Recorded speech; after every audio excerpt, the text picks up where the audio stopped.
సత్తెనపల్లి పట్టణంలోని Shri Saraswati Shishu Mandir English medium ఉన్నత పాఠశాల నందు 45వ చైతన్య కళాశ్రవంతి జాతీయ స్థాయి పాటల పోటీలను నిర్వహించడం జరిగింది. ఇందులో మొదటి బహుమతి విజయవాడకి చెందిన ఎన్ మాధవి 5,000 రూపాయలు, రెండవ బహుమతి జె కోటేశ్వరరావు పెదనందిపాడు 3,000 రూపాయలు, మూడవ బహుమతి రాజ్ కుమార్ చిలకలూరిపేట వారికి 2,000 రూపాయలను ప్రదానం చేయడం జరిగింది.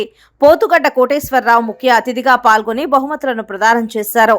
ఈ కార్యక్రమానికి కమతం శ్రీనివాసరావు అధ్యక్షత వహించారు.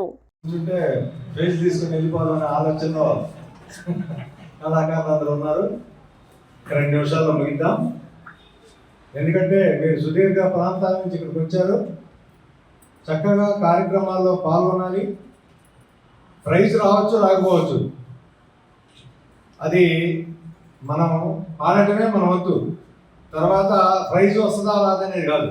ఎన్ని కార్యక్రమాలు పాల్గొంటే అంత నిష్ట పెరుగుతుంది, తర్వాత దాని మీద పట్టుదల పెరుగుతుంది. కనుక చక్కగా పాడి ఇంకా మంచి మంచి సమస్యలు మీకు నేను ఎక్కువ టైం తీసుకోవడానికి సిద్ధంగా లేను. కనుక ఏమైనా చెబుతాం అనుకున్న ముందు అయితే ఇంతమంది మాట్లాడిన తర్వాత మీకు కూడా చాలా మిస్గా ఉంటుంది. మాకు సహకరించినందుకు, తర్వాత అన్ని పాటలు శ్రద్ధగా ఆలోచించి మరి జడ్జిమెంట్ కూడా శుభ్రం చేసి న్యాయకి అందరికీ కూడా నా నమస్కారాలు.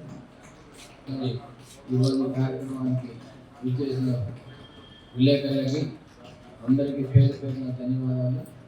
సహకరించినందుకు మా చైతన్య కళాశాల తరఫున ధన్యవాదాలు తెలియజేసుకుంటూ నేను సెలవు.